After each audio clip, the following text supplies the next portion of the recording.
Olha, Felipe, a ideia é que o grupo possa conhecer a Olivas e a situação atual da empresa para a gente fazer um exercício prático, né, de interação de mentores com empreendedores. Então, se você quiser fazer o pitch, está ótimo, é uma forma estruturada e eficiente de apresentar. Mas também, se você quiser só contar, também não tem problema, fica a seu critério. Bom, vamos lá então. Eu vou dar contextualizar. Eu achei que, além de mentores, vocês têm um viés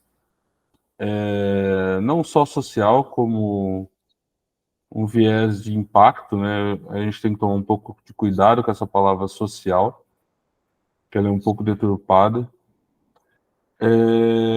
A Olivas surgiu comigo há 5 anos atrás. Eu sou da área de tecnologia também, sempre desenvolvendo hardware, software. Eu trabalhei no Synchrotron com correção de órbita de feixe de elétrons. Trabalhei na Magnete Marelli, trabalhei na IBM, trabalhei na Bosch. E meu último emprego foi na Samsung. E quando eu vi, eu senti o gostinho do que era a tecnologia transformando a vida de alguém. E futuramente eu fui conhecer o que é tecnologia assistiva. Tecnologia assistiva, para quem não conhece, é ambientes, formas tecnológicas de possibilitar que uma pessoa com deficiência ou com alguma dificuldade de comunicação e desenvolvimento consigam exercer as funções básicas e se desenvolver. O nosso primeiro produto foi um acionador, onde a pessoa com tetraplegia, com escleroses múltiplas, conseguia, através de um clique num balão de ar, se comunicar acionando um teclado de varredura e tudo mais. A Baita veio num momento interessante e importante que a gente tinha um produto que nem sequer produto era, e muito pior ainda, não era um empreendedor. Eu era alguém com uma ideia, com um objetivo, e que não sabia o que era um negócio. E, para variar, a gente falhou, mas não deixou morrer a ideia. A gente pivotou, entendeu que pivotou dentro do nicho, né? Onde a gente entendeu que vender equipamentos para pessoas com deficiência tinha que focar no nicho de pessoas com deficiência com crianças, porque pela deficiência, tudo que você faz na primeira infância é muito mais impactante, muito mais produtivo, e também tem um early adopter, um pai e uma mãe que estão ali investindo naquilo, e como empresa você tem que achar os caminhos mais fáceis, independente do cenário. Com isso, a gente fechou a parceria com a Galinha Pintadinha, onde a gente desenvolveu um brinquedo homologado no Inmetro, tentando romper uma barreira do que é para deficiente e do que é para pessoas típicas. Porque a gente via que as ideias, os conceitos de tecnologia para pessoas com deficiência falhavam. Porque não tinham escala, porque não tinham... O valor financeiro era muito alto, então a gente quis quebrar essa barreira usando a nossa tecnologia dentro de um brinquedo, e enquanto uma criança típica brincava, uma criança com deficiência tinha uma ferramenta de comunicação nas mãos. E a gente veio caminhando, uma pontuação interessante é a dificuldade que é empreender com impacto, porque ou você, na cabeça do investidor, por sermos uma startup, você tem que gerar lucro, você tem que retornar capital. E dificilmente isso está diretamente ligado a você ter impacto. Hoje fala-se muito de impacto, mas quando a gente começou não tinha. Hoje está muito mais disseminado, mas você percebe que tem alguns percalços que a história não conta, né? Que vamos investir em impacto. Mentira. As pessoas estão investindo em marketing. Então tem que tomar alguns cuidados nessa área. E aí eu vou seguir no nosso produto. Hoje a gente vendeu mais de 1.000 equipamentos já, mas tudo através de licitação pública e um parceiro que vem direto do MEC, que no Brasil tem mais de 10.000 salas de inclusão e de tecnologia assistiva nas escolas, né? E ainda a gente teve mais uma rodada, a gente teve 3 rodadas de investimento. Na última rodada de investimento, a gente tinha um foco de sair do hardware e tentar criar uma plataforma mais genérica, mais escalável, para conseguir impactar o nosso nicho de trabalho e se realmente se encaixar dentro do modelo de uma startup, que é a escalabilidade. Mas, basicamente, hoje a missão e o objetivo da Olivas é desenvolver equipamentos e soluções que facilitem a curva do aprendizado infantil. E, futuramente, com os dados e com as informações coletadas desde a plataforma até os gadgets, os dispositivos que a gente desenvolveu, quem sabe detectar a deficiência na primeira infância, para ajudar nessa curva e nessa adaptação das crianças com deficiência. Essa é um pouco da Olivas, é uma trajetória longa, eu acho que tem bastante coisa para falar, eu não quero me estender, acho que eu contei um pouco da história, um pouco do negócio. Tem bastante coisa que eu poderia compartilhar. Fiquem à vontade de perguntar, querer entender melhor, eu fico à disposição de vocês. Posso falar? Não, uma pergunta que eu queria saber: que tipo de deficiências vocês estão buscando atender, que estão atendendo até o momento? Hoje a gente tem um foco que é para deficiência física, que é através do gadget. É que a deficiência ela nunca vem sozinha, né? Você não tem né? um produto aí para mostrar, não? Hã? Você não tem um produto aí para mostrar? Acho que aí o pessoal entende melhor. Eu não tô aqui com ele, eu tô na sala nova. Eu não me preparei para isso. Mas eu posso mandar o link do vídeo, eu acho que eu tenho no YouTube, rapidinho. O Vinícius usando.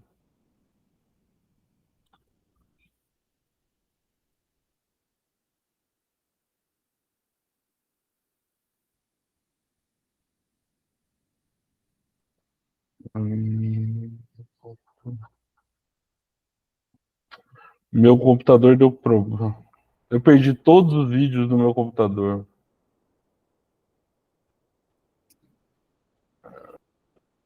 Eu vou mandar um. É melhor, Toy, eu compartilhar minha tela ou eu mandar o link do vídeo? Não, acho que se você compartilhar a tela aí, o pessoal, a gente já vai comentando.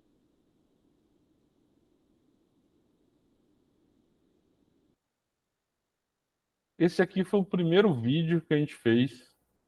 É o primeiro impacto que a gente gerou na parte de comunicação.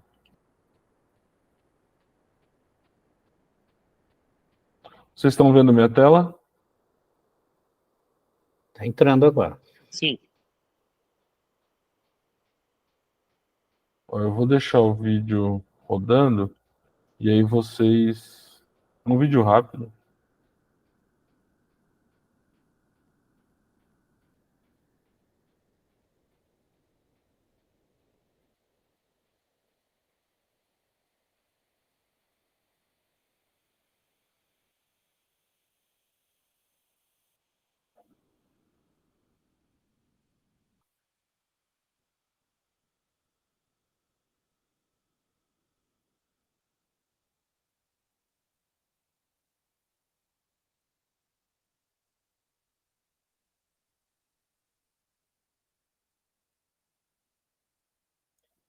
Tirar esse áudio para a gente poder assistir essa música. Então, esse garoto está usando o acionador controlando com a perna. Exatamente. Ele não tem controle do restante do corpo.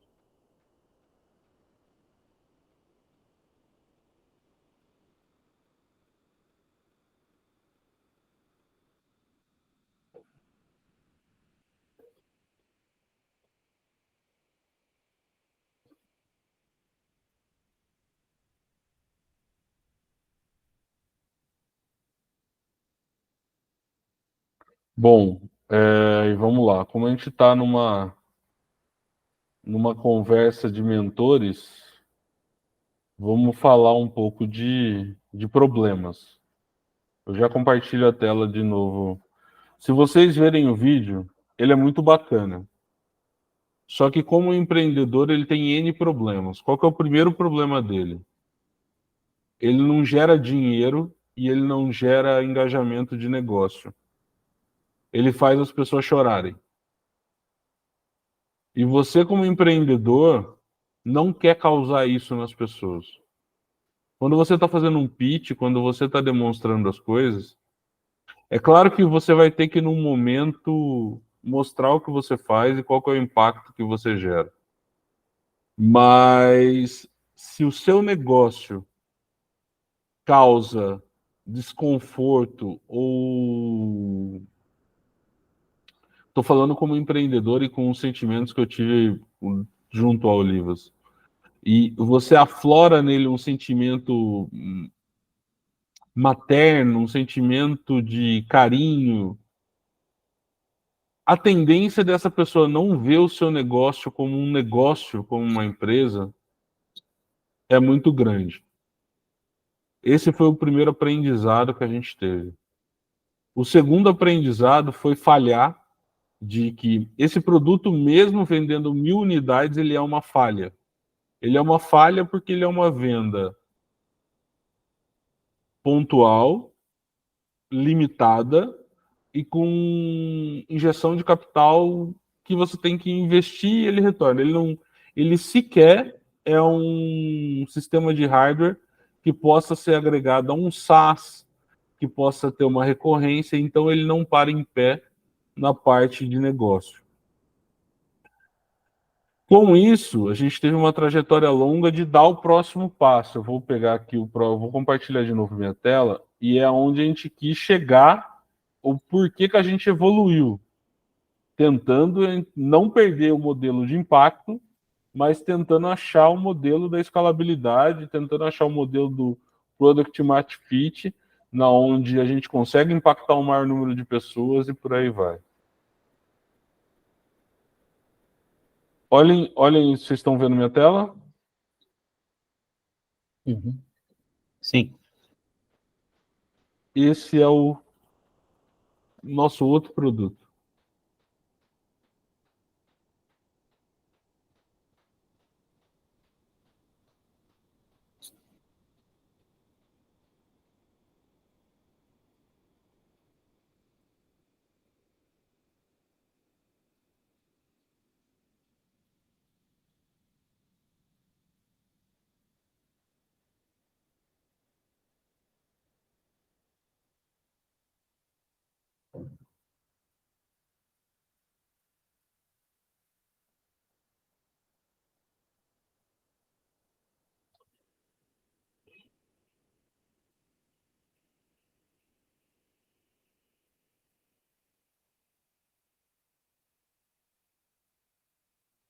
Pronto. Vocês conseguem ver que é o mesmo produto? Tecnicamente, tecnologicamente falando, os dois são por acionamento a ar, os dois é um apertar que gera uma ação, só que para uma criança sem deficiente ele é um brinquedo.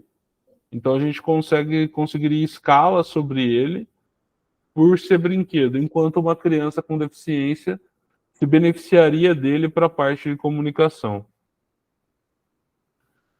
E aí a gente deu mais um passo agora, que a gente está desenvolvendo esse produto com tecnologia Bluetooth e mais sensores, para que ele fique um gadget mesmo na mão da pessoa e a gente consiga coletar mais dados enquanto ela usa e também ampliar ainda mais o métier de funcionalidade, né, de conectividade do dispositivo. Cada vez mais a gente está tentando migrar para algo digital, para ser mais escalável. A gente acredita que o hardware, na nossa concepção, ele não é uma escolha, ele é a essência, porque sem o hardware a gente não inclui as pessoas com mobilidade reduzida. Porém, a gente tem que cada vez hoje a nossa renda é basicamente 70-30. 70% hardware e 30% software. E isso não é sustentável. Porque quando você lida com hardware, se você não tiver um SaaS, que é uma recorrência, e uma aquisição de cliente é muito cara. A gente chegou à conclusão que a gente tem que ter 60% do nosso faturamento tem que vir do software, da parte de recorrência e N outras coisas. 20% de customizações e vendas de projetos especiais que tem, né, de pessoas com muito dinheiro que às vezes pagam para fazer customizações para que ela use. E os outros 20% é o hardware. Porque ele gera números muito bacanas, assim. Ah, acabei de vender 500 unidades. Nossa, vou faturar R$1 milhão. Só que na hora que você coloca na ponta do lápis os custos, o desgaste, os impostos, o FII que sobra lá no final, ele é muito pequeno. E aí acaba você não conseguindo reinvestir. Essa é um pouco mais da parte das dificuldades do nosso produto. Mas agora, se vocês quiserem fazer perguntas, fiquem à vontade.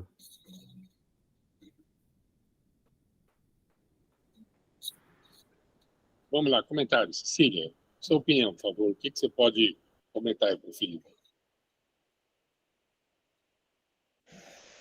Bom, eu estou pensando e eu tenho um monte de comentários, na verdade, porque você já pensou em vender o serviço ao invés de você ficar vendendo o produto?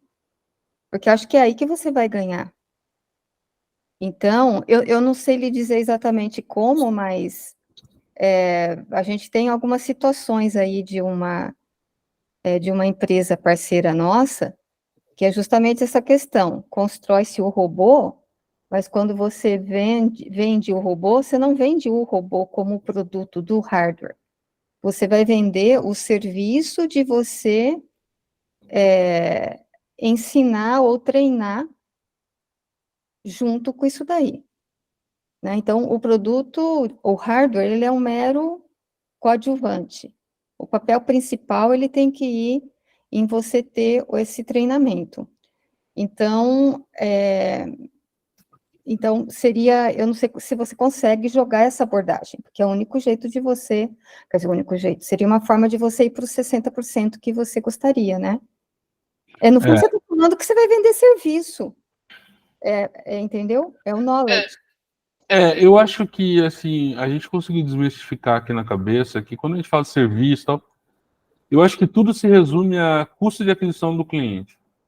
Quando você vende um hardware para ele, é custoso e é uma venda pontual. Quando você consegue atrelar ele a uma recorrência, a uma compra de um SaaS, é muito mais, a brincadeira fica muito mais divertida. E a gente está caminhando para isso também na parte dos dados, da plataforma, que a gente está tentando achar o público-alvo exato. A questão, a nossa questão hoje é que aí você vai para a parte de educação. E a gente não tem interno na equipe hoje essas disciplinas, porque nunca tinha sido o foco da nossa empresa.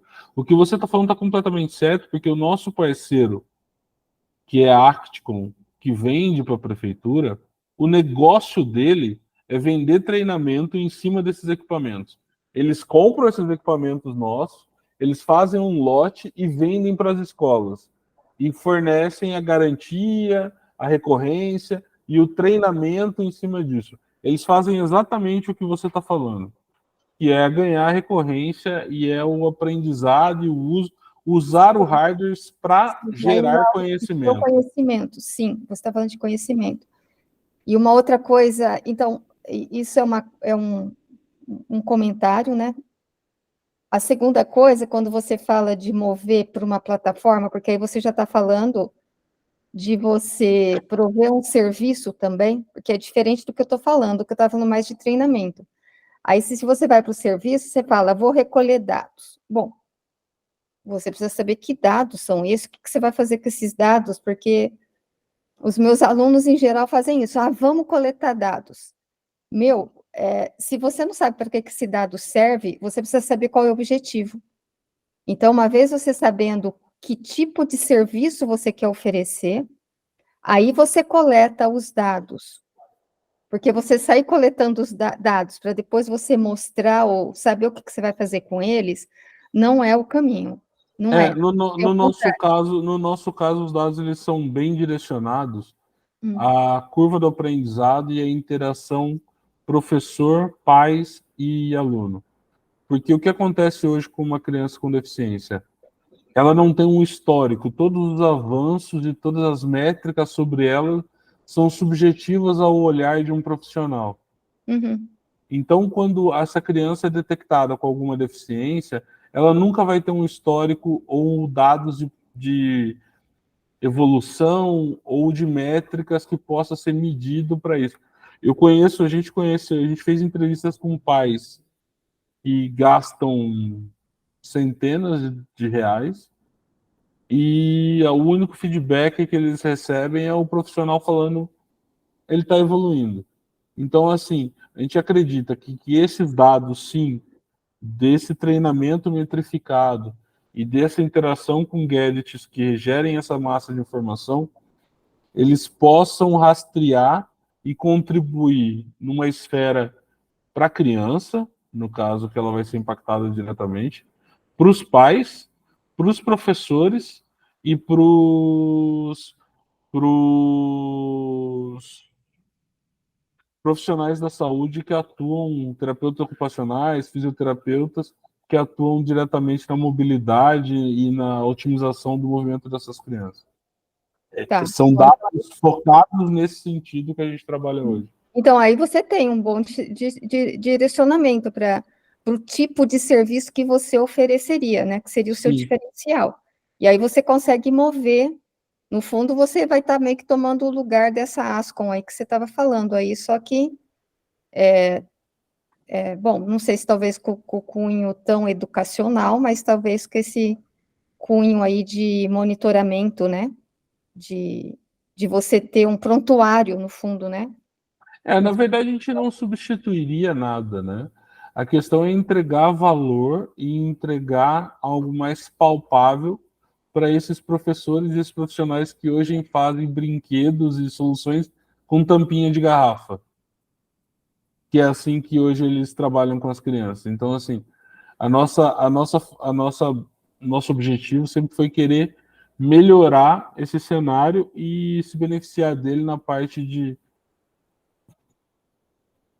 encontrar nosso produto voltado a um SaaS, aos dados. Eu concordo com você, tem plena razão, tem muita gente falando de dados hoje em dia, só que eles não sabem para nada do que servem os dados. A gente tem uma massa de dados inútil.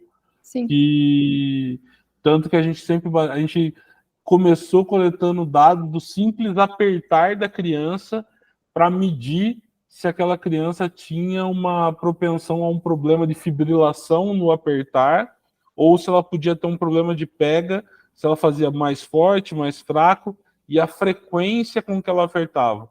E como a gente tinha o nosso grupo focal tinha crianças com e sem deficiência, a gente conseguia ver exatamente na curva se a criança tinha ou não deficiência, que batia exatamente, entendeu?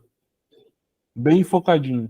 Mas você está completamente certa que hoje em dia as pessoas, se você colocar no seu discurso IA, dados e Big Data, tipo assim, parece que você tem... Antigamente ainda a gente ia para falar de Bitcoin e outras coisas, né? Parece que as pessoas criam algumas palavras-chave, né? Para que o discurso seja interessante do empreendedor. E foi o grandes tombos que muita gente tomou, de querer focar em coisas que eram mais fumaça do que produto. Sim, eu concordo muito com você, porque hoje em dia a coisa que mais fala é IA, e para mim ela está resolvendo quase nada do problema.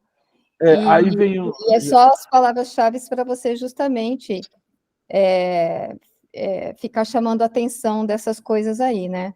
Eu concordo com você. Você disse que está na Unicamp, né?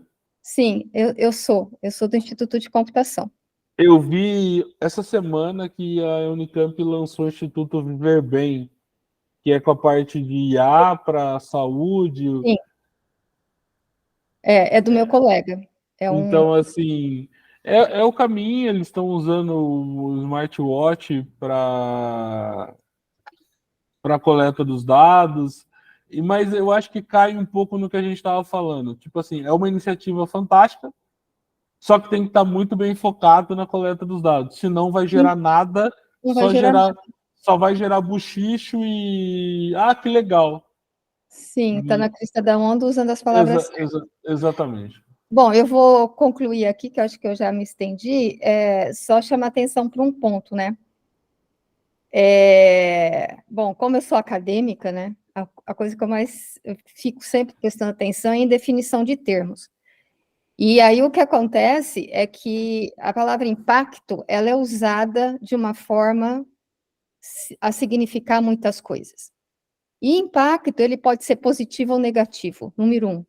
Então, na hora que fala de impacto, número 1, você está achando que é positivo. Mentira. Eu posso ter um impacto negativo.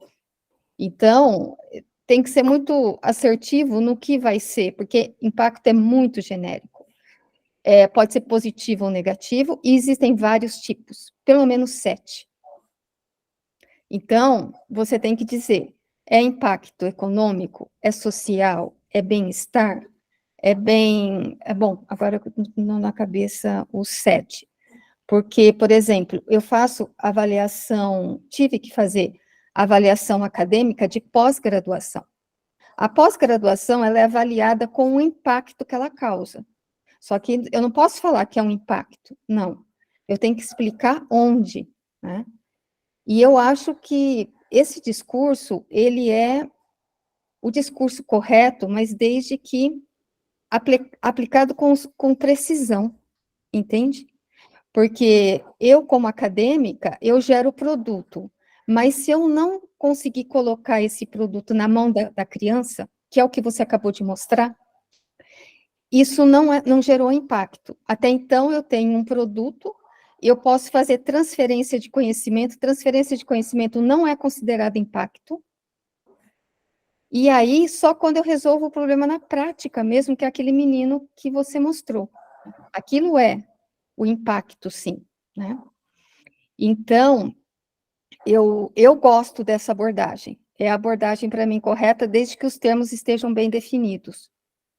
Qual é o tipo e que é o positivo, e, no fundo, você apela para o que seria o storytelling, que eu acho correto. Então, não sei se como eu sou a única mulher aqui, vamos começar a puxar para o lado feminino, você definir como sendo materno, não é correto também, porque eu acho que o seu apelo está o apelo correto, entendeu? Se você não tiver as pessoas que se importam em você poder ter esse impacto positivo em cima do bem-estar de uma criança que vai ter que viver toda a vida dela com limitações, bom, sei lá. Cecília, eu concordo plenamente, eu só vou posicionar da seguinte forma. Pela minha experiência, 90% do impacto é materno.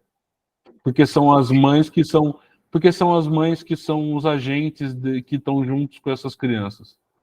Infelizmente, a figura paterna nesse processo, ele é mais um problema do que uma solução. Acho que é a realidade, né?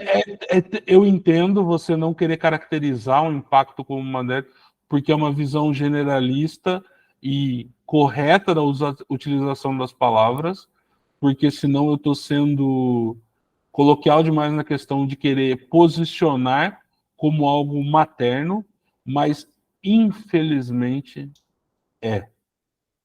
O agente transformador nessa situação é a mãe.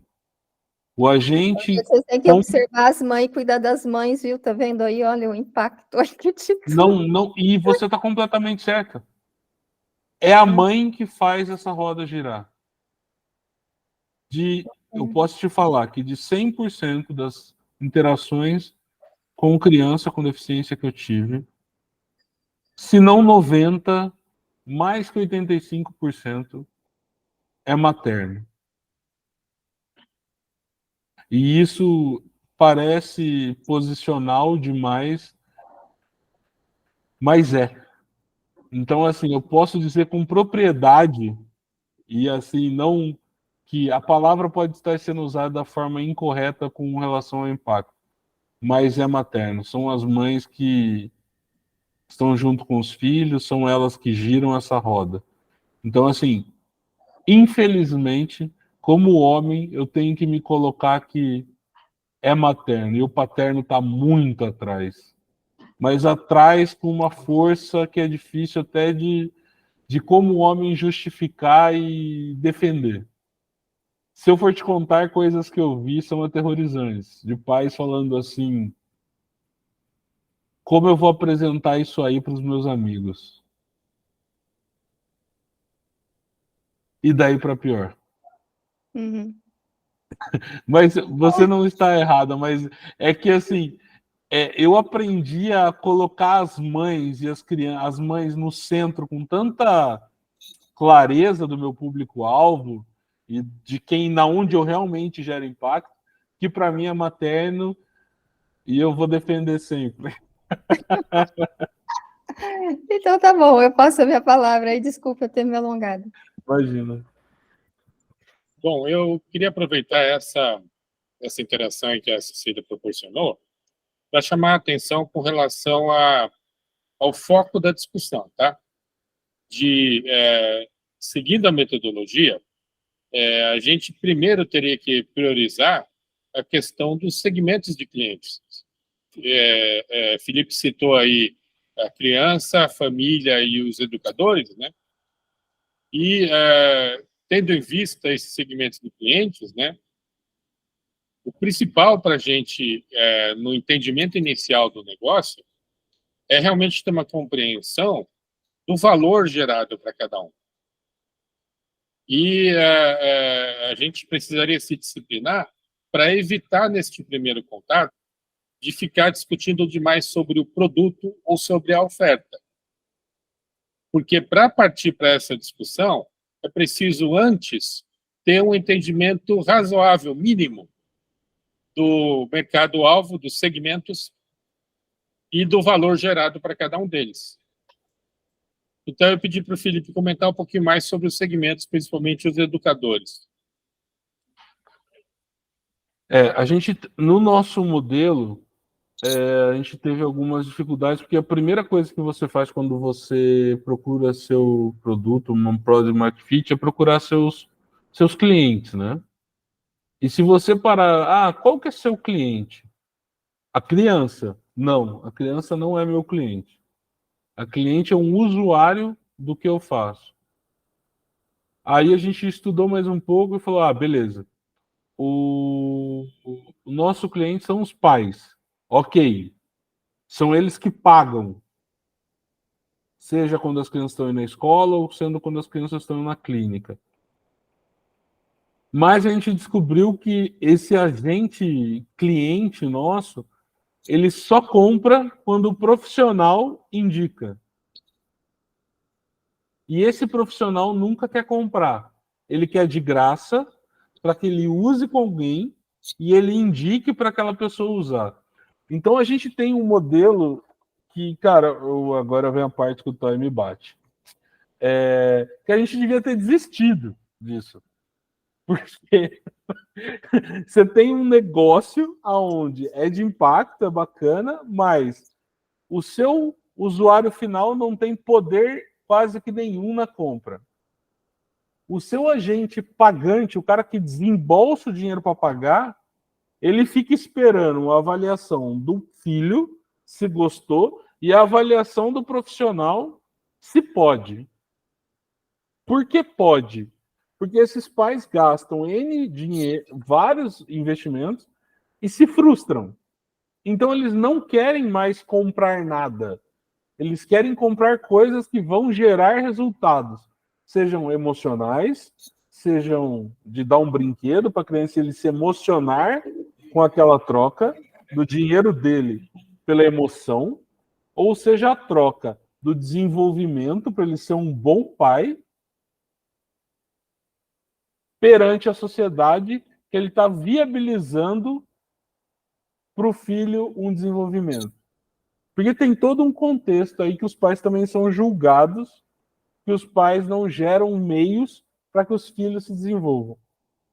Então, assim, mas sendo bem prático, os nossos canais de venda são instituições que se aplicam a clínicas e instituições de apoio, tipo ACD e tudo mais, escolas, que hoje tem que ter a compra e a utilização desse tipo de equipamento, e os pais que vão viabilizar essa compra para o uso doméstico ou o uso em alguma outra esfera de treinamento ou de acompanhamento. Esses são os 3 canais. Hoje, nós, como empresa, a gente entendeu que a gente precisava de um volume para conseguir vender isso no varejo, né? Então, a gente arrumou um distribuidor que faz essa venda para prefeituras. Então, a gente consegue alguns lotes para facilitar a venda, para não ter um custo de aquisição do cliente muito caro de forma unitária. Esses são os nossos canais. E na parte do brinquedo, a venda do brinquedo como brinquedo, que a gente foi atrás de distribuidoras e tudo mais. Antes de entrar no produto de novo, fala sobre o valor gerado para cada um desses mercados, segmentos-alvo. O valor gerado para a criança, ele é imediato, de interação, mas ele é difícil medir, porque ele é subjetivo, né? O valor para o pai e para a mãe é muito mais emocional do que prático, então tem um risco que é o de ele preferir pagar um sorvete ou uma viagem para o seu filho do que o seu equipamento, porque no fundo, o retorno que esse pai quer é muito mais emocional do que real, ele não é comensurável, ele não é quantitativo. E para os profissionais, tanto da saúde, clínicas e escolas, ele é um retorno de agregar valor a um produto que ele está oferecendo. Então, assim, você parte do cliente-alvo, é subjetivo, porque para ele não paga, então para ele é difícil fazer essa troca. Para os pais, é muito mais emocional do que real. Então, é uma compra, uma venda que pode ficar para depois e pode ser facilmente trocada por outra coisa que não seja tão direto. E para as clínicas, ele é um agregador de valor num produto principal deles. É essa tomada de valor desses três públicos.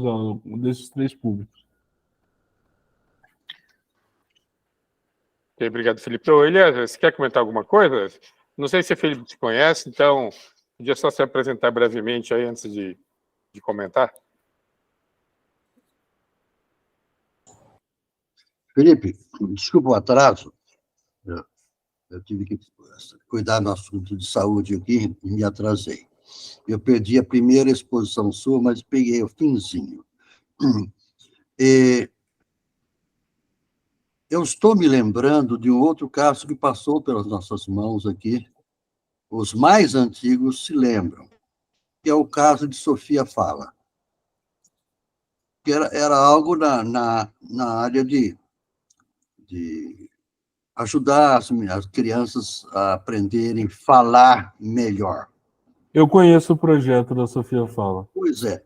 Então, esse seu discurso era muito parecido com o discurso da pessoa que conduzia o processo, porque tem as clínicas, tem as instrutoras, mas elas não compram, mas elas são influenciadoras, elas que indicam, os pais é que pagam, mas as mães é que pagam, né? E elas que fazem o gasto e o pai, eventualmente, assina o cheque. Né? Então, é um produto complexo, porque ele precisa de um emaranhado para poder funcionar. E esse emaranhado que vai ser o segredo de sucesso ou o segredo do fracasso dele. Se conseguir montar esse emaranhado, porque você precisa de pelo menos 3 ou 4 entidades distintas para fazer o negócio acontecer com um bom resultado, né? Quer dizer, com sucesso, e que todos os envolvidos se sintam devidamente gratificados, ou emocionalmente, ou academicamente, ou financeiramente, ou comercialmente, ou socialmente. De uma certa forma, cada um desses públicos-alvos tem uma maneira muito complicada de avaliar que foi bem sucedido, gostei, achei que eu fiz uma grande obra, isso aqui ajudou. Então, esse é o desafio para você, e para nós também passa a ser, como candidatos a mentores, né? Para tentar ajudar você a posicionar seu produto. Agora, uma coisa eu digo desde já, a metodologia para desenvolvimento de startup, que vem sendo ensinada aqui pelo Bacarelli, pelo Renato, aquelas pessoas que andaram bem mais à frente de nós, ela atende esse tipo de situação igualmente bem, igualmente bem. Então, eu digo, agarre-se à metodologia e nós ajudaremos você na medida do possível. Muito obrigado. Aranha, quer comentar, por favor? Bom, eu não sou muito da área, mas o que me chama um pouquinho de atenção é o fato que, para mim, o cliente principal é a criança, num caso como esse. E ela, aparentemente, pela talvez dificuldade de métrica de sucesso, está sendo um pouco relegada. Não seria o caso de pensar em algo, né? Explorar melhor, vamos dizer assim, o como atender a criança e medir esses resultados não saberia te dizer como, mas é mais uma intuição minha. Eu tenho uma netinha que tem dificuldade, ela tem a síndrome de Down, e a gente acompanha isso, né, com um pouco mais de apreço. Eu sinto na tua fala a falta, vamos dizer assim, de um cuidado maior com a criança, de uma atenção maior com ela. Bom, Eu entendo que o mercado tem os pais, tem todos esses outros participantes aí do processo, mas eu sinto aqui como um leigo no assunto que falta algo para o elemento principal, que é a criança. Ela que vai ser usuária, e é para ela que o impacto precisa acontecer, né? Carlos, se você fosse um leigo, ficaria mais fácil para mim dar a resposta. Mas como a gente está em mentores aqui, eu até peço desculpa, pessoal como Felipe, tá? Mas eu vou ter que dar a resposta, tá? A verdade é uma só, Carlos. As crianças não mandam nada. Em mais de 90% ou em N% dos casos, elas estão abandonadas na frente da televisão para que os pais tenham um mínimo de tempo das próprias vidas que foram consumidas por ter uma criança com deficiência. O maior pedido que eu recebo dos pais é um equipamento que faça a criança trocar de canal sozinha, para que ela possa ficar ainda mais sozinha na frente da televisão e ter autonomia de trocar o canal. Isso é triste.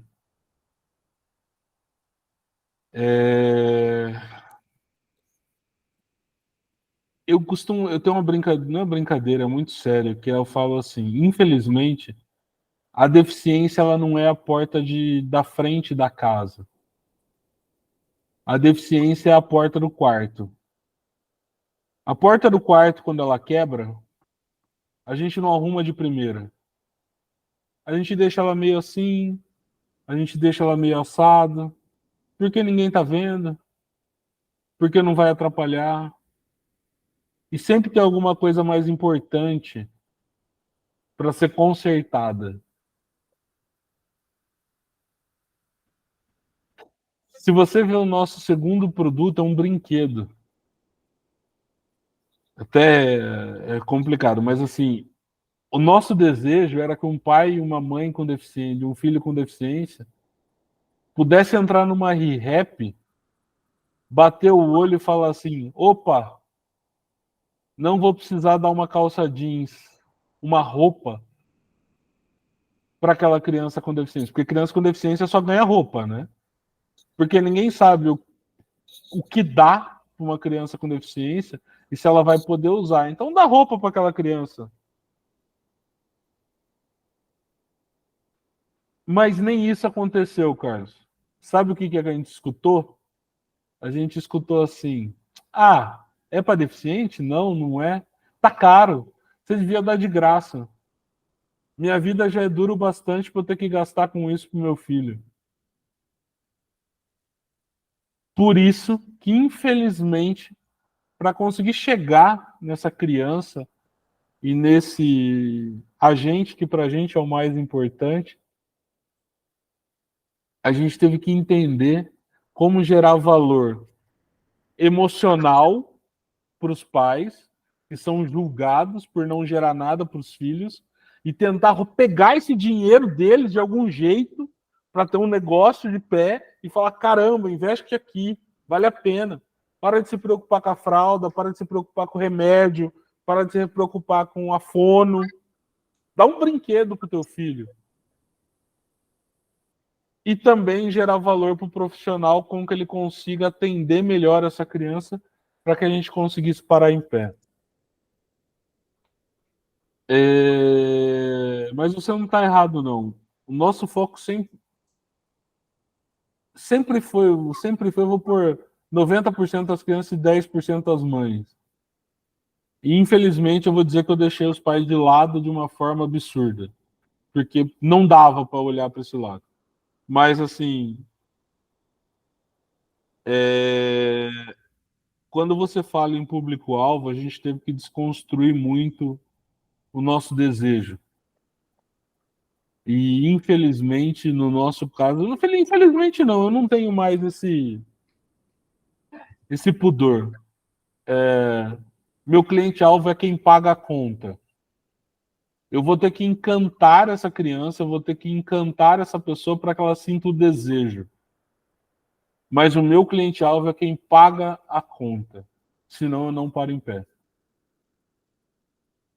É complexo, mas é o aprendizado que a gente teve. Se o cheque não for assinado, você não faz bem para ninguém. Se a sua empresa não tiver dinheiro em caixa, você não dá o próximo passo.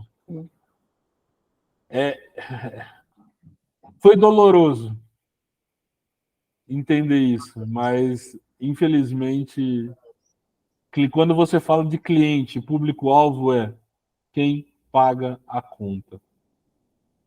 Ah, vai depender do aval da criança, ela tem que gostar? Tudo bem, ela tem que ser encantada, ela tem que ser atendida, ela tem que ser olhada, mas quem vai assinar o cheque tem que ser o cara que vai falar assim: eu quero.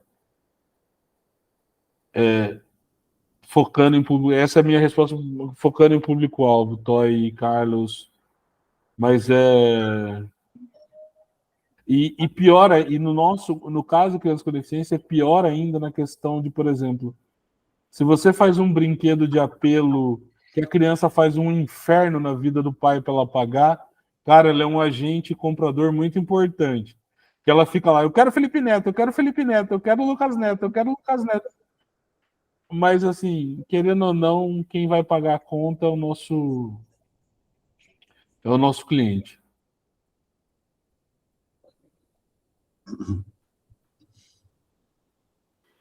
Mais algum ponto, Aranha? Então, não, eu entendo que há essa inter-relação, e claro que alguém tem que pagar a conta, né? Mas eu ainda permaneço com essa dúvida, né? Encantar a criança, dar a ela a oportunidade de superar, mesmo que em parte, a sua deficiência, eu acho que esse é o encantamento maior para todos os outros da cadeia. Né? Carlos, você me permite falar algo que do pessoal? Posso dar um exemplo? Você me permite? Bom, à vontade. A sua neta, ela não sabe que ela é deficiente. Para ela não tem barreira nenhuma ser. Ela só quer ser feliz. Para ela, Tem. as barreiras quem coloca são os pais e os profissionais que querem que ela vença uma barreira que para ela nem existe. Ela só quer rir e brincar e se desenvolver. Então, assim, esse valor agregado é muito mais para esses agentes que têm esse olhar. Porque para ela não tem a deficiência. Para ela não tem barreiras. Para ela, uma criança que não tem o braço, ela se alimentar com os pés é o jeito dela. É o jeito que ela vai se virar. Então assim, a gente quer dar um. Mas, infelizmente, é um cenário onde, em 90% dos casos, a criança vai procurar, vai ter ajuda e desenvolvimento após os 4 anos. Eu não sei se é público isso, mas assim, uma criança que fica sem o devido desenvolvimento por negacionismo dos pais até os 4, 5 anos, teve a parte de desenvolvimento cerebral e motor negligenciada mais importante da fase de desenvolvimento. Porque o pai e a mãe não aceitam a deficiência. Mas eu não consigo discordar de você, Carlos. Para mim eu sempre, quando eu faço um brinquedo da galinha pintadinha, eu tô olhando a criança.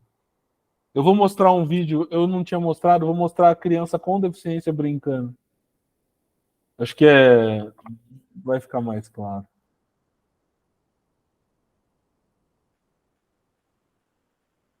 Caramba, cadê aquele vídeo agora, hein?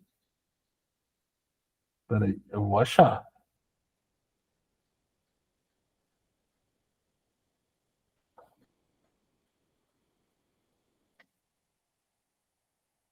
Ai, ai. Eu não vou achar. Não, mas pelo nosso Qual que é, contexto aqui, Felipe? Qual que é o vídeo, Não, Felipe? eu acho que eu achei aqui. Não, ele não, é que ele não foi. Eu dou o livro, eu não tô achando ele no meu computador. Toy, meu computador tá.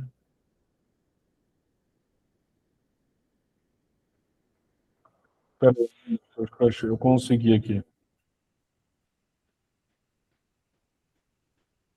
Eu vou compartilhar a tela aqui, um trecho.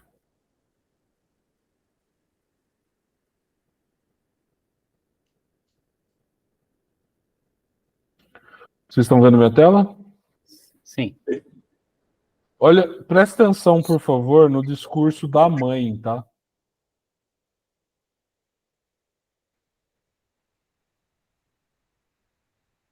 Não estamos ouvindo o som. O áudio não está vindo. Peraí. Peraí, deixa eu ver se eu tenho como. Eu vou mandar o. Não vai ter o link. Deixa eu compartilhar. Deixa eu ver se eu consigo compartilhar. Estranho, era para estar indo o áudio. Então, eu não sei por que não está indo. Veja se vocês conseguem acessar esse link, por favor. Vou parar aqui.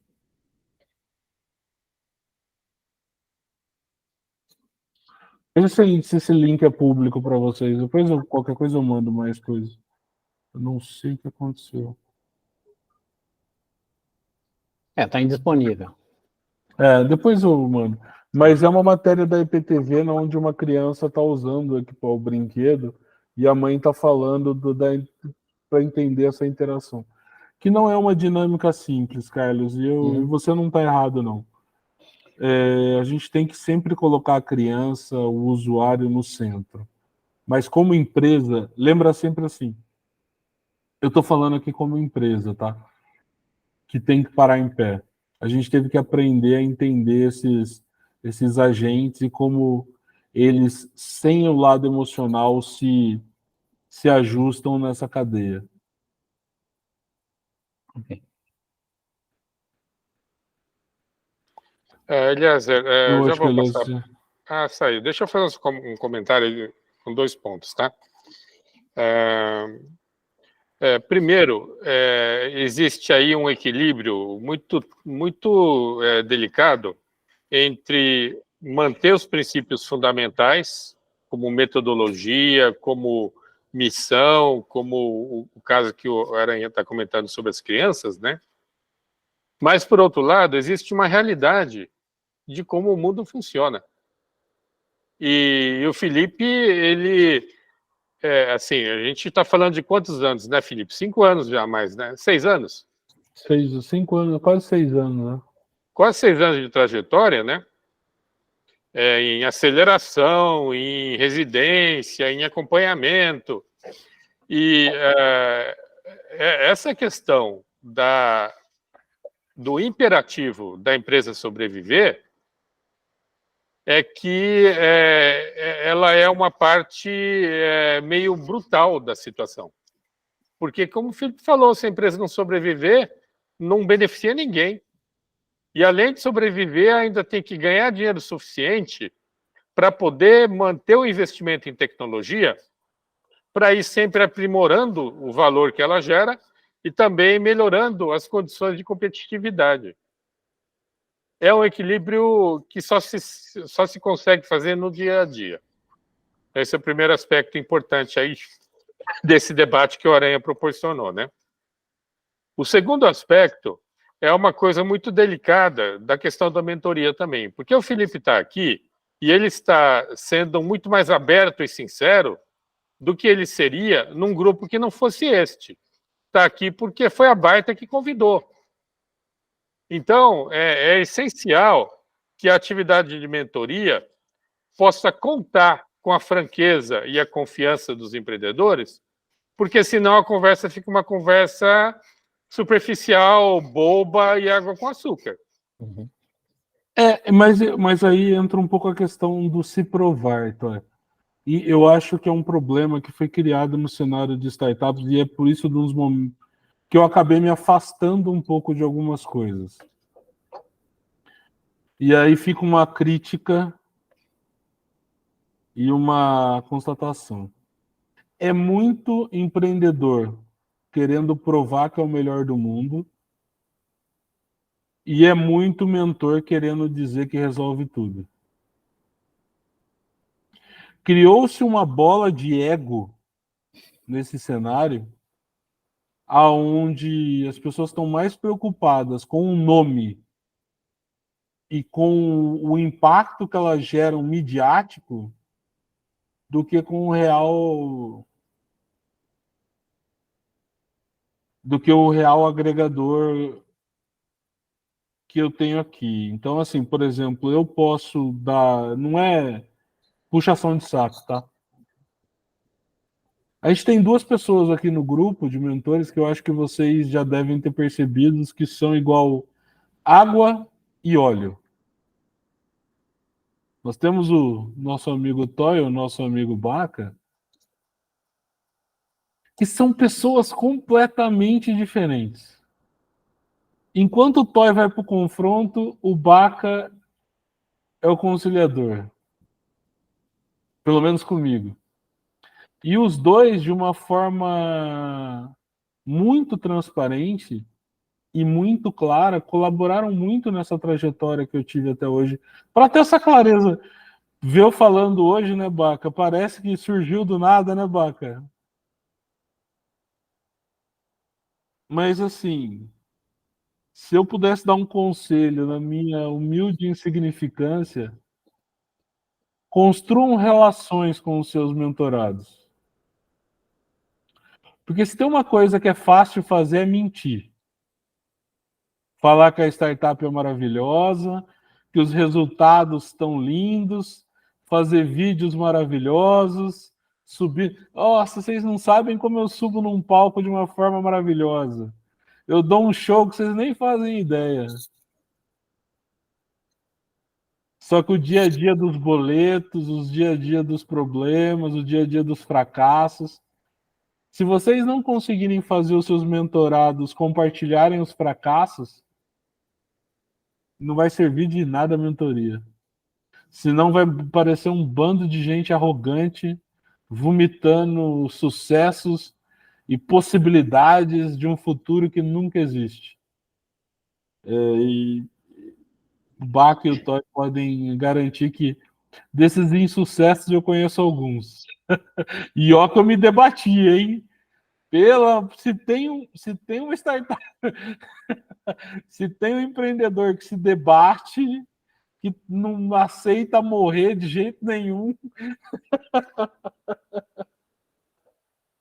que eu acho que até que pode ser um defeito meu.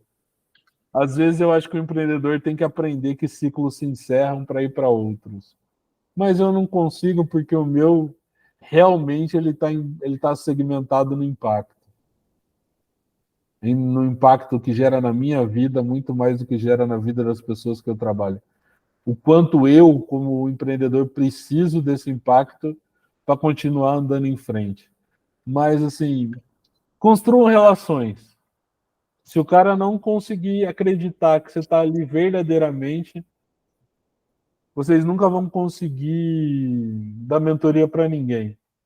Só vai ser gente dando com... Eu sei que tem consultores aqui, por favor, não me odeiem. Consultoria e mentoria são coisas completamente diferentes. Consultoria você expõe. Mentoria você participa, sofre junto e tenta olhar o outro e não o que você conhece. Foi um aprendizado que eu tive. Assim. Não sei, Toy, eu não sei se eu já estou passando do ponto na minha sinceridade, mas se vocês quiserem, eu tô aqui para servir vocês. Acho que é uma troca. Fiquem à vontade. Não, Felipe, todos que estão aqui estão no mesmo espírito que a gente sempre praticou com você. Agradeço o reconhecimento e vocês podem ter certeza aí, todos que estão ouvindo, que nem todo mundo tem uma visão tão clara e perpendicular sobre a situação de empreender. Felipe provavelmente é um dos que tem uma visão mais aguda sobre isso, né? E também por toda a trajetória dele. E o Felipe exemplifica muito uma coisa que eu costumo dizer, que é a diferença entre a teimosia e a persistência é só se deu certo lá na frente. Porque enquanto não deu certo, é igualzinho. Mas vamos lá, Eliezer, seus comentários, por favor.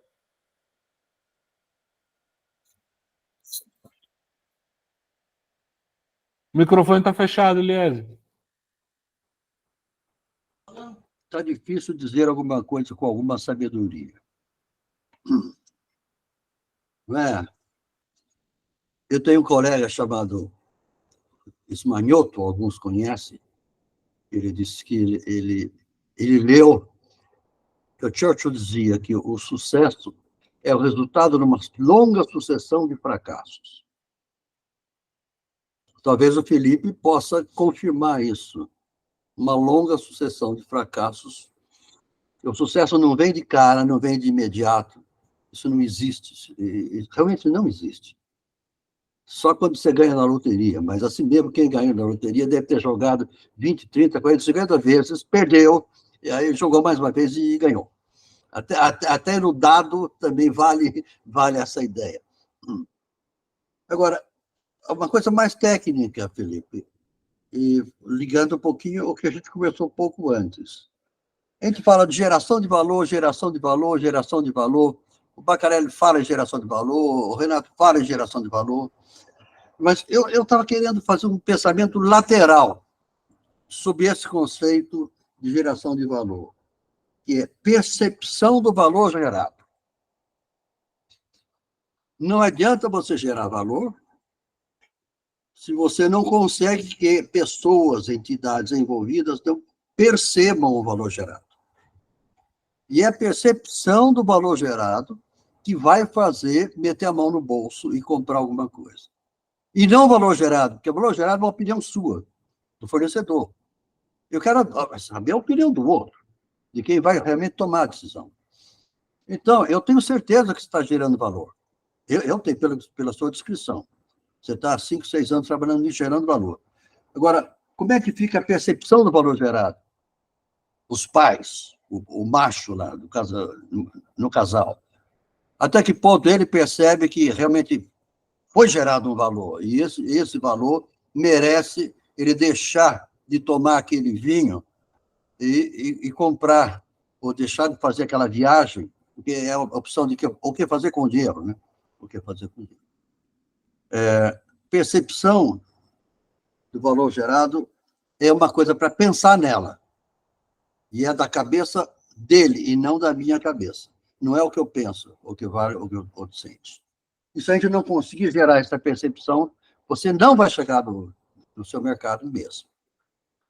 Outra coisa, Felipe, me pareceu assim, do seu próprio discurso, quando você disse, eu não sei se desenvolvo um joguinho para criança ou se eu desenvolvo um recurso para ela aprender alguma coisa.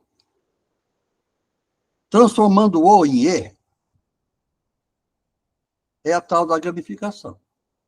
Então, no momento que você conseguir gamificar o seu, entre aspas, produto, ou seja lá o que for, quem sabe se você faz com que ele próprio se retroalimenta.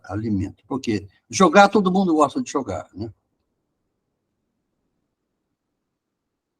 Então, como fazer que esse produto seja percebido como um joguinho e não como um gadget que atrapalha a perna, que atrapalha o braço, que atrapalha a cabeça, coisa. A galinha pintadinha, que eu conheci, eu acho que é você que fez aquela apresentação, tinha a ideia de associar alguma coisa do mundo infantil, etc, etc. Como é que está aquilo, Felipe?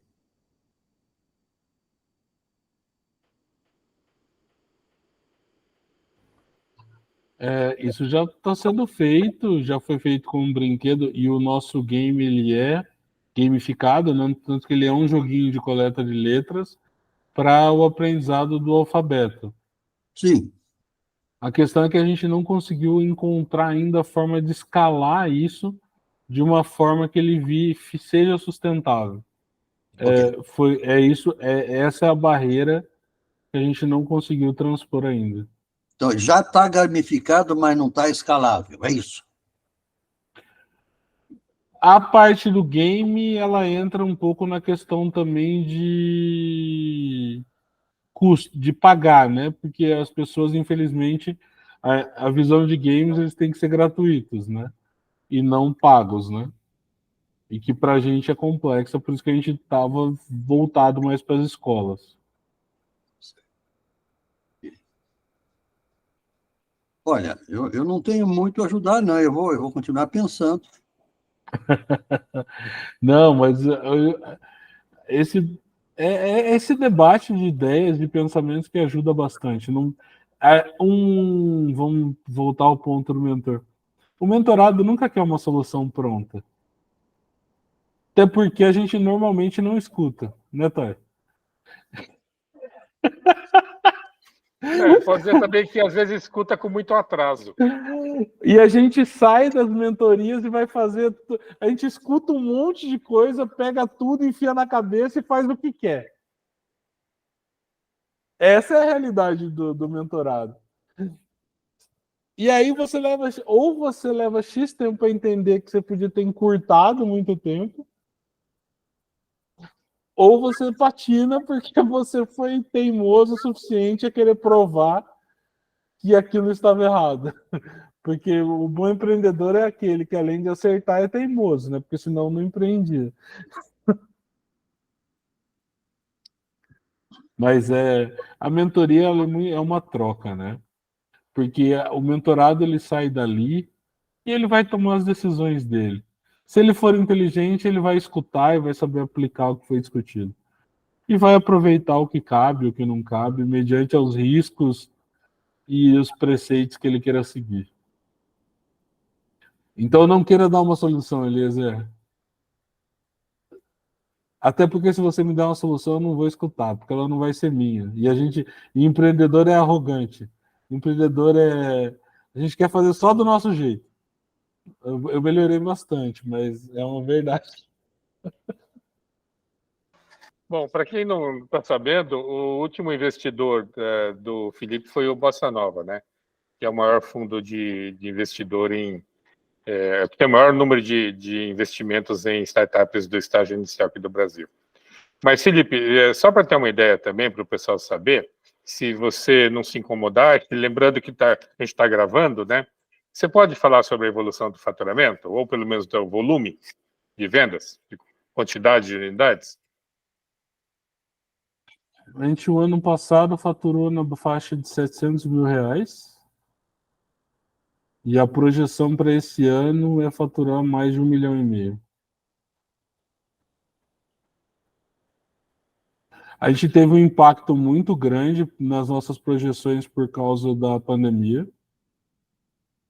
Eu não quero usar como muleta, mas tanto o brinquedo quanto o equipamento para as escolas foi impactado, porque a gente lançou o brinquedo em agosto de 2020, bem no início da pandemia. Então, todas as raps da vida fecharam.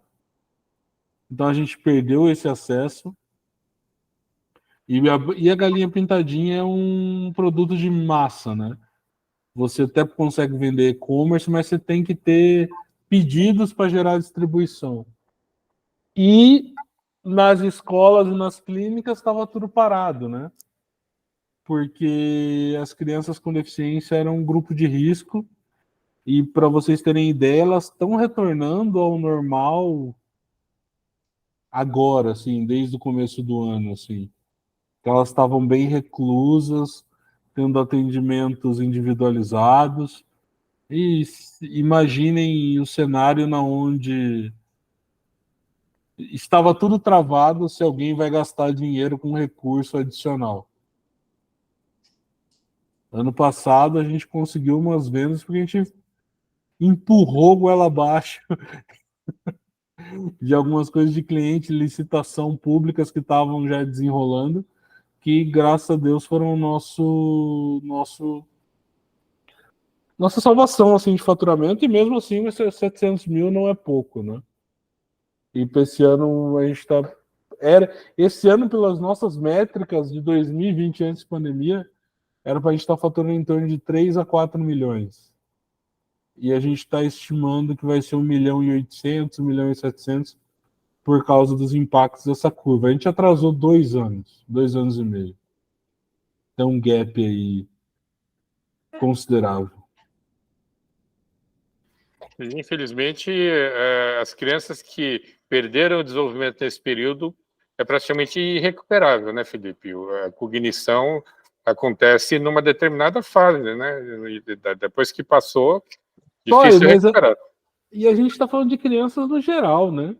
Eu posso falar dos meus sobrinhos, que o mundo deles é a sala.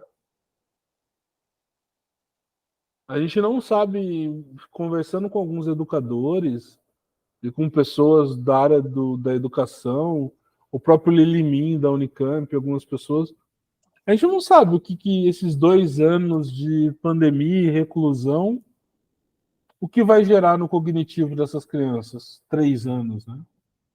A gente não faz ideia. Não dá para metrificar o que é uma criança que estava com seu 1 ano e hoje tem 5, que hoje tem 4, que teve o seu universo reduzido ao pai, a mãe e a avó, que não teve interação com outras crianças, que a experimentação dela foi quase que nula. Não dá, querer estimar, querer falar, não dá, Tony, não dá. É algo que a gente só vai saber daqui 10, 15 anos. O que gerou nessa geração esse impacto na primeira infância? É, Que a gente sabe. a gente vai poder acompanhar daqui a uns 10 anos o desenvolvimento escolar, né? O que vai acontecer com essas crianças chegando no ensino médio, né? E depois, daqui a 15 anos, quando essas crianças chegarem no mercado de trabalho. Exatamente. Eu acho que nesse primeiro impacto escolar, eu arrisco dizer, pelo que a gente estava vendo, que vai ser positivo. Porque as crianças estão tão doutrinadas a ficar em ambientes enclausurados que a adesão e a evasão escolar vai ser menor. Não sei, Felipe, a taxa de analfabetismo deu um salto. Mas a gente está falando dessa de crianças agora que estão com 3, 4 anos, né, Toy? Eu não estou falando de essa segunda geração, eu não consigo avaliar. Mas assim, a parte funcional e cognitiva não dá para saber, Toy, né? Qualquer coisa aqui é chute. Tem bastante gente chutando. A única coisa que a gente sabe é que do 0 aos 5, aos 4 anos é onde a gente aprende alguma coisa. O resto a gente fica tentando fazer conexões com o que já absorvemos e acumulando conhecimento. Mas a parte cognitiva está formada do 0 aos 4, 0 aos 5 anos. Não dá para saber. Tiba, seus comentários, por favor. Bom, pelo tudo que eu vi, eu acho que o pessoal já disse tudo que tinha que ser dito, né? E eu concordo com o Felipe, né? Essa experiência, eu também tenho bastante experiência de fracassos, né? De empreendimentos que não deram certo. E eu entendo perfeitamente as dores do Felipe quando ele fala do cliente, né? Que, na minha opinião, o cliente é um mal necessário, porque sem ele não tem negócio. Então, você vai ter que aguentar o cliente, porque não tem outro jeito. Mas ele é o mal necessário, mas você não pode dizer isso para ele, né? Claro, né? Então, é isso que é. Mas quando o cliente fala para você, olha, tá caro, quando ele fala tá caro é porque ele não percebeu o valor, né? É exatamente o que está acontecendo. Não, mas isso aí devia ser de graça. Ou então está muito caro. Se fosse mais barato, eu comprava, né? Coisa desse tipo. Mas por que ele fala isso? É porque ele não está percebendo o valor, né? Então, aquilo que você falou das campanhas ou coisas, eu acho que a gente tem que pensar em alguma coisa desse tipo mesmo. Porque muitas vezes algumas coisas são de graça, mas não existe nada no mundo de graça. Se você não está pagando alguma coisa por alguma coisa, alguém está pagando. Então, existem negócios onde quem paga não é o consumidor final, né? No seu caso é isso, né? A criança, ela é o foco do seu negócio, mas não é ela que paga. Então, não é a criança que você tem que convencer, você tem que convencer quem paga. Essa é a história. Então, eu vejo que a análise de valor, eu acho que passa por aí mesmo. Você está certo. Eu concordo plenamente com você. É isso aí mesmo. Obrigado, Tiba. Sérgio, algum comentário? Bom dia, pessoal. Boa tarde, né? Eu não vi o início, né, do Felipe, eu cheguei 20 e poucos minutos atrás, após o início, mas eu gostei muito da jornada que ele mostrou, né? E o que mais, quer dizer, todos os amigos e colegas aqui já falaram, mas o que mais gostei que você falou, Felipe, é que a gente tem que aprender com os erros, como você também aprendeu com seus erros. E numa mentoria, se a gente não consegue a confiança da pessoa, né, que está ali, né, para receber ajuda, de ele dizer quais foram os seus fracassos, né, aí o ego sobe muito e talvez essa mentoria não seja eficiente, pelo menos para o objetivo nosso, né, que nós somos um grupo voluntário nós não cobramos nada, nós ficamos à disposição das pessoas que chegam, né? E às vezes sem conhecer a área, né? Eu sou de uma área bem específica de química, né? Então, aí a maior parte das mentorias eu fico aprendendo com os grupos aqui dos mentores que já estão aqui há mais tempo da tecnologia. Mas esse teu exemplo aí de vida, né? Eu achei muito interessante. E a questão hoje do autismo, das pessoas com deficiência, isso é muito sensível, um assunto muito sensível, porque, no fundo, cada um de nós, né, como seres humanos, né, temos algum tipo de deficiência. Talvez não explícita, né, que ela salte aos olhos, né, mas são da parte emocional, dos traumas, das dificuldades, né, da nossa gestação, infância e assim por diante, né? E tudo isso tem, digamos assim, no final, né, como diz a música, né, de perto ninguém é normal. E quando você chega perto das pessoas, se você não tiver esse olhar primeiro de serviço, né, como você colocou, né, eu estou a serviço. E se você não tiver essa empatia pelo ser humano, pela criança, pela pessoa negra, pelo índio, pelo homossexual, né? E aí você não está vendo a categoria dessa pessoa, você está vendo que ele é um ser humano, né? Que vive num momento difícil, né, da sua história e que quer evoluir, que quer aprender, e talvez essa seja a mensagem como eu que estou aprendendo a ser mentor, para mim essa talvez seja a maior mensagem, né? Aprender com quem está chegando, porque ele traz muita coisa, né? O outro traz muita, digamos, evidências, né, que batem em mim, que são importantes para mim, seja ele autista, seja ele qualquer outra classificação. E só queria pontuar, você não sabe, Felipe, mas no nosso grupo entrou no mês passado, um surdo-cego chamado Alex Garcia, a convite do Renato, nem sei como o Renato conheceu, né? Mas que mudou um pouco para algumas pessoas e para mim também, né, de como ver a questão da deficiência. Depois, em um outro momento, né, a gente pode até comentar sobre ele, né? Então, essa definição que você deu para aquela criança, né, dizendo para o Carlos, né, que a netinha dele não sabe que é autista ou que tem alguma deficiência, isso para mim já valeu o dia. A gente está tão preocupado, né, em dizer, classificar as coisas, que a gente não olha no espelho, né, e tem esse olhar mais misericordioso que vê que aquele ser humano está ali aberto, né, para aprender, para ajudar, para participar, mas ele tem a sua condição humana, né, que tem que ser apoiada e respeitada. Então, me desculpe aí se eu estou desviando aqui do assunto, né, mas eu acho que o mentor ele poderia aprender a ouvir mais, com empatia e talvez dar veredito a menos, né, dizer tem que ser assim, faça isso, né. E eu gosto aqui do grupo, né, que o grupo fala assim, olha, experimenta isso, ver se dá certo para você. Eu acho que isso é um cuidado, né, e é uma humildade, né, porque você não sabe o que vai acontecer lá na frente, porque o futuro, né, ele é incerto, né.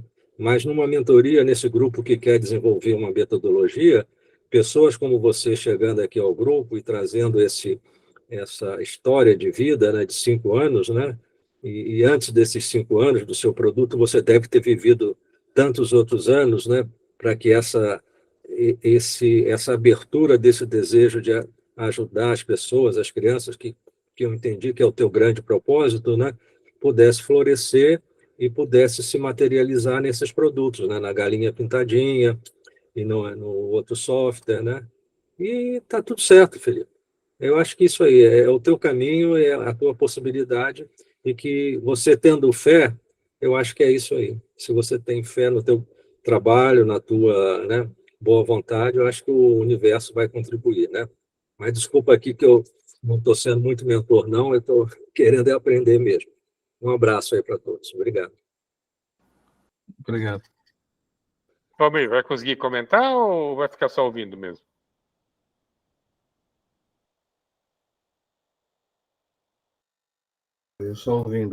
Hoje só ouvindo. É legal. Baca, comentário, por favor. Bom, primeiro agradecer o elogio de Felipe, certamente está exagerado, né? Mas porque a gente aprendeu muito com o Felipe também. O Felipe é um empreendedor assim, fora de série, né? Porque ele já era um desenvolvedor de sucesso, né? Um sujeito que tinha tudo para ter uma carreira, né, em tecnologia assim maravilhosa, mas resolve colocar isso aí, né, em benefício de alguém, e de alguém, crianças. Então é interessante a observação de Aranha, né, porque nota, está na essência do que o Felipe faz, ajudar crianças.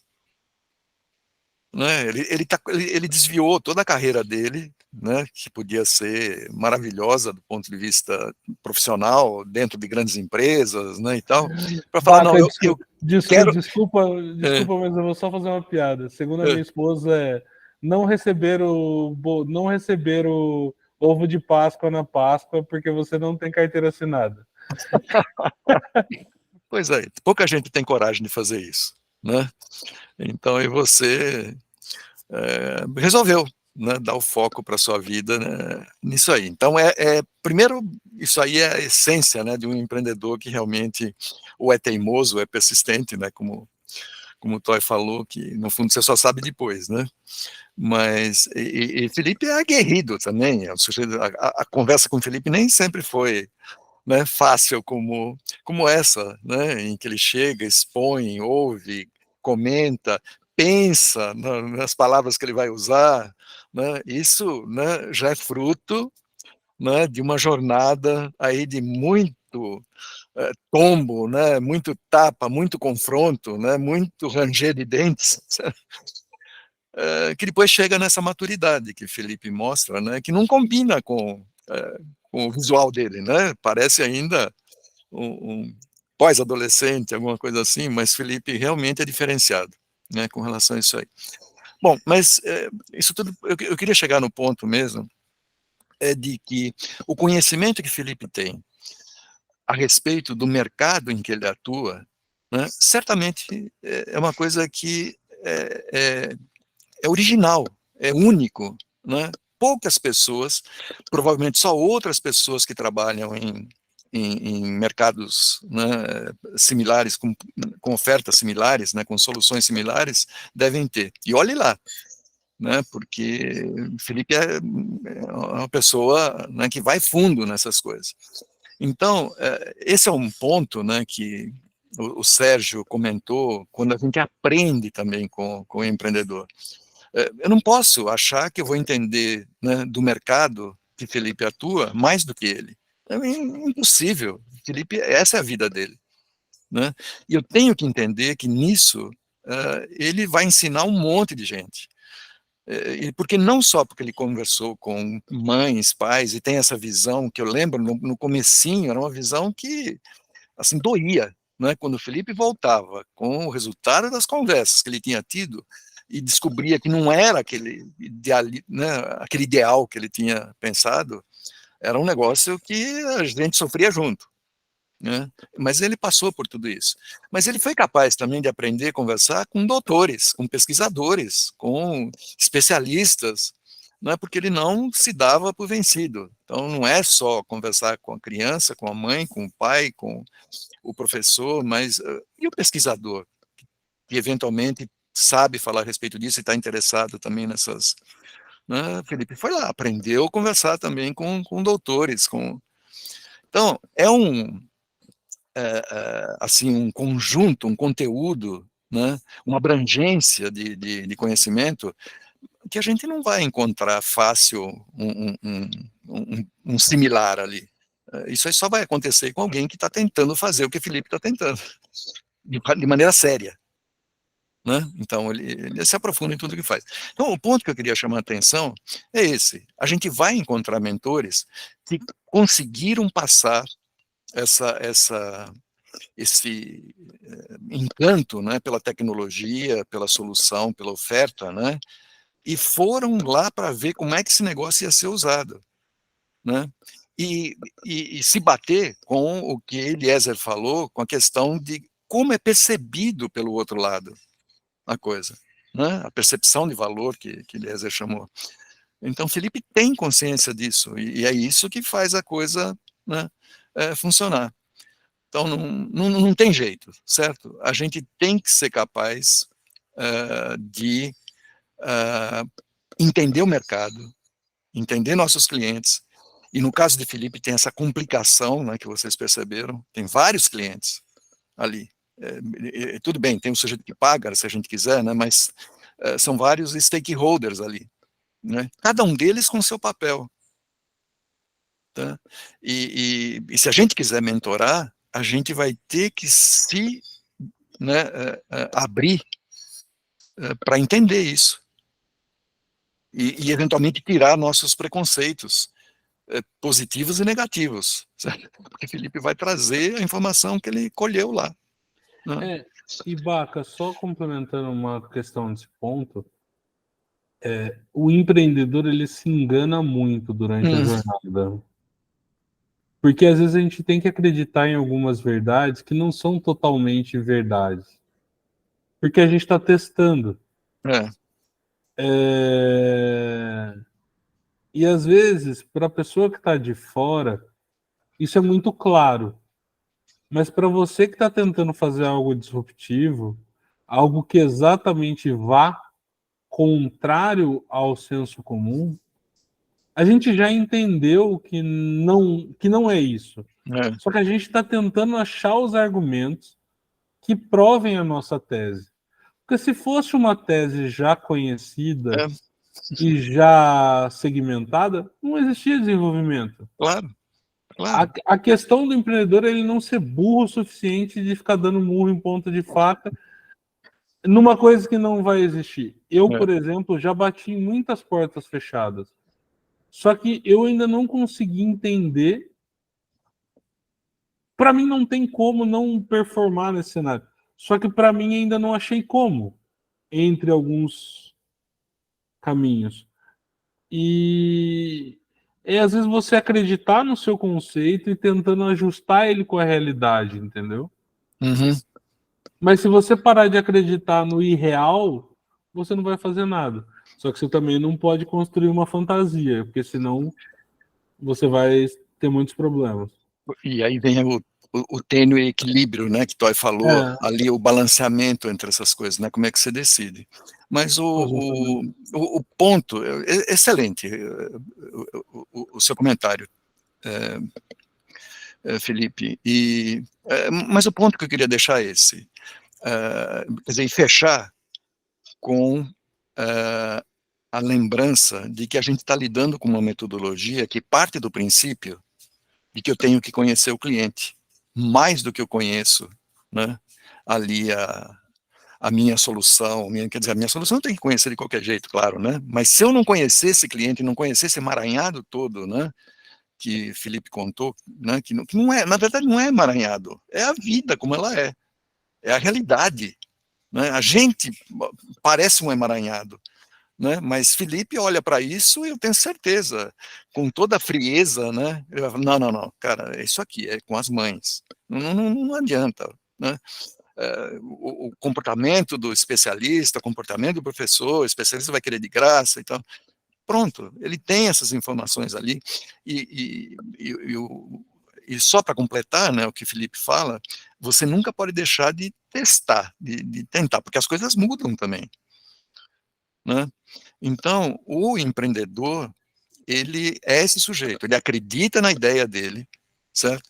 Agora, ele sabe, Aranha, né, separar a ideia dele da gestão do negócio.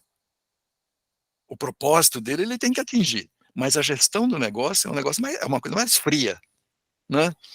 E não interessa quantos stakeholders tenha no negócio, eu vou ter que conhecer todos eles, certo?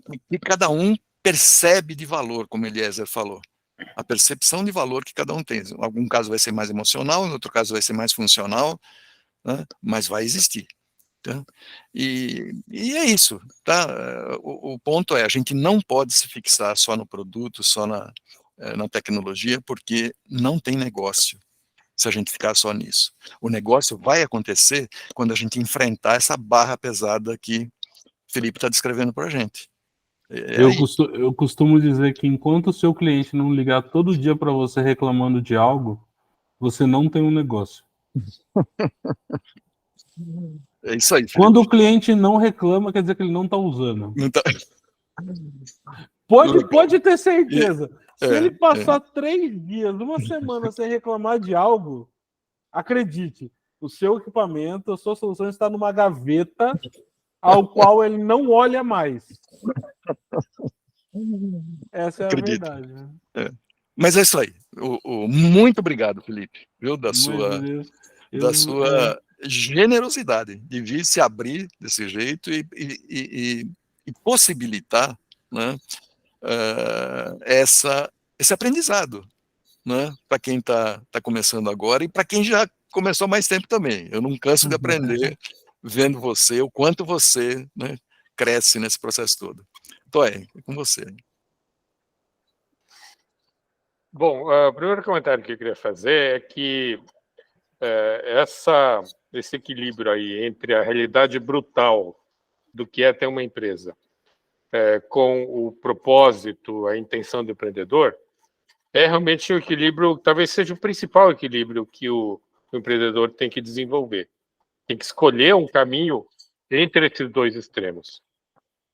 Porque de um lado está realmente olhar as crianças, ver que é através das mães que as coisas se realizam, e no outro extremo está Serasa, oficial de justiça batendo na porta. Essa é a realidade. Uhum. E não tem receita de bolo para isso. Cada um escolhe o seu caminho. Mas essa é a realidade brutal de empreender. Essa realidade, ela impõe uma escolha de vida. Então, o que o Felipe relatou aqui foi que ele escolheu esta vida. E é bom porque a mulher dele está topando. Porque se não topar, mulher é sempre assim, né, Felipe?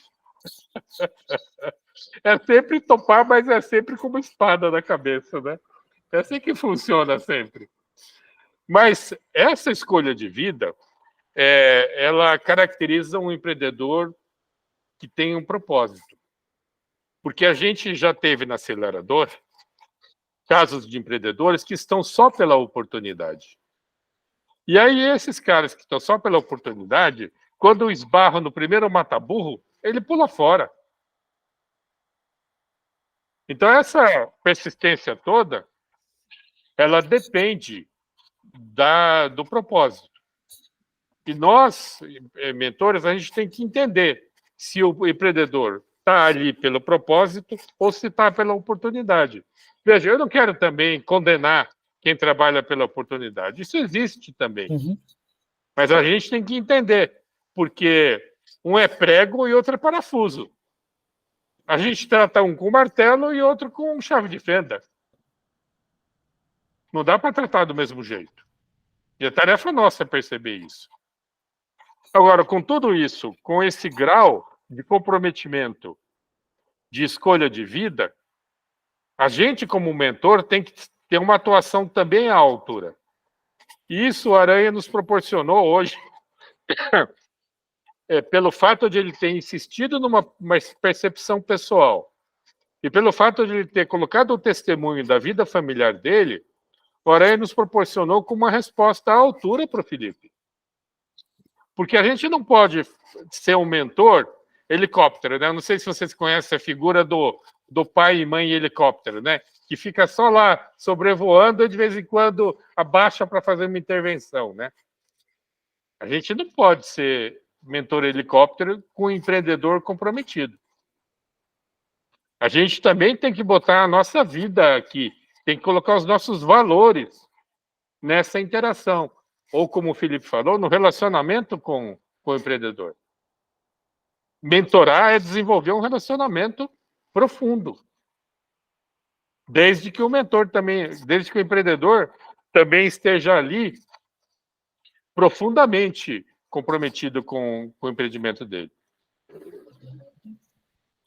Então, eu acho que não dá para falar muito mais, porque, além do tempo, eu acho que talvez seja essa a mensagem importante dessa sessão de hoje. Essa questão do compromisso, do comprometimento, da escolha de um estilo de vida. Eu agradeço muito, Felipe, que nos deu uma oportunidade extremamente rica e profunda de falar sobre empreendedorismo. Hoje foi uma das... Assim, acho que eu nunca vi uma sessão de empreendedorismo com esse grau de profundidade. Não tem por aí. Tem só empreendimento de palco, empreendimento de notícia, de blog, de como chama, de podcast. O negócio aqui é raiz. Então, muito obrigado, Felipe. Não, eu só tenho... Você e o Baca me conhecem, quando eu vejo que tem sinceridade... É o mínimo que eu posso retribuir, assim, porque é o jeito... Eu me recuso a estar em alguns lugares que eu poderia estar, porque não casa com os meus princípios, perco algumas oportunidades por causa disso, mas são escolhas. Espero que vocês se comprometam e se aproveitem dos seus próximos mentorados e quem sabe a gente possa fazer alguma coisa juntos. Eu estou sempre à disposição. Se não der, eu falo não dá, mas assim, não tem como ver pessoas que estão com as suas carreiras estabelecidas, com a sua vida estabelecida, disposto a abrir mão do seu tempo, que para mim é uma coisa muito valiosa, em prol de ajudar pessoas de que, como eu, escolheram e estão dedicando a própria vida a empreender. Não tem como negligenciar, compartilhar a minha história, assim, de acertos, de erros, que faz parte. Mas, assim, eu que agradeço, para mim é uma troca muito importante, tá? E, assim, parabéns pela postura, pela escolha de vida, de se doar. Dinheiro nunca é ruim, mas a gente tem que saber o lugar dele. Mas, assim, espero que vocês consigam levar com a simplicidade, com a proximidade de vocês e seus mentorados, vocês consigam impactar a vida deles como o Toy e o Baca impactaram na minha, assim. Eu já sou mais durão, assim, às vezes eu falo, eu aprendi a ser mais frio com algumas coisas. Se tiver que brigar, a gente briga, se tiver que discutir, a gente discute. Mas a questão é sempre estar à mesa com quem a gente compartilha das ideias e sempre sabendo que as discussões, por mais duras que elas sejam, é para evoluir, nunca para se impor, nunca para pode mais ou pode menos. Eu brinco que o jeito mais fácil de acabar uma mentoria ou acabar uma discussão é eu chegar aqui e falar que está tudo bem e falar parabéns, vocês são ótimos. Acabou. Não tem continuidade. Então, assim, obrigado. Acho que já deu. Muito obrigado, gente. Um abraço para vocês. Então. Bom final de semana. Obrigado, Felipe. Tchau. Obrigado a todos. Tchau.